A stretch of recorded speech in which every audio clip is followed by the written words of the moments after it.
crucified him, and 2 others, criminals, with him, one on either side, with Jesus in the middle. Now it was 9 a.m. when they crucified him. Jesus said, "Father, forgive them, because they know not what they do." Pilate also had a sign made and put on the cross above his head. It said, "This is Jesus of Nazareth, the King of the Jews." Many of the Jews read this sign because the place where Jesus was crucified was near the city. So the chief of priests of the Jews said to Pilate, "Don't write the King of the Jews," but that he said, "I am the King of the Jews." Pilate replied, "What I have written, I have written." When the soldiers crucified Jesus, they took his clothes and divided them into 4 parts, a part for each soldier. Then they took the tunic, which was seamless, woven in one piece from the top. So they said to one another, "Let's not tear it, but cast lots for it, to see who gets it." This happened that the scripture might be fulfilled. "They divided my clothes among themselves, and they cast lots for my clothing." This is what the soldiers did. Then they sat down and were guarding him there. Those who passed by were yelling insults at him, shaking their heads and saying, "You who would destroy the temple and rebuild it in 3 days, save yourself. If you are the Son of God, come down from the cross. Save yourself." In the same way, the chief priests, with the scribes and elders, mocked him and said, "He saved others, but he cannot save himself. He's the King of Israel.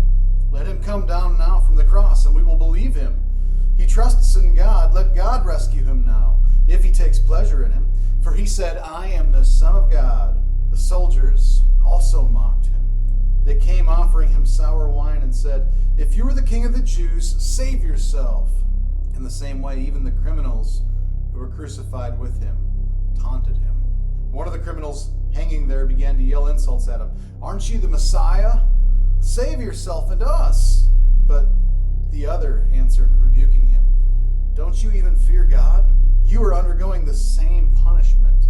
We are punished justly because we're getting back what we deserve for the things we did. But this man has done nothing wrong."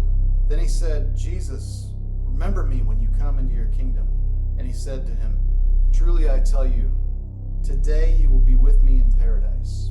It was about noon. Standing by the cross of Jesus were his mother's sister, Mary, the wife of Clopas, and Mary Magdalene. When Jesus saw his mother and the disciple he loved standing there, he said to his mother, "Woman, here is your son."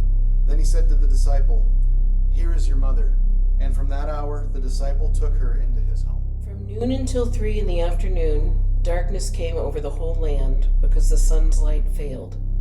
About 3 p.m, Jesus cried out with a loud voice, "Eli, Eli, lema sabachthani," which is translated, my God, why have you abandoned me?"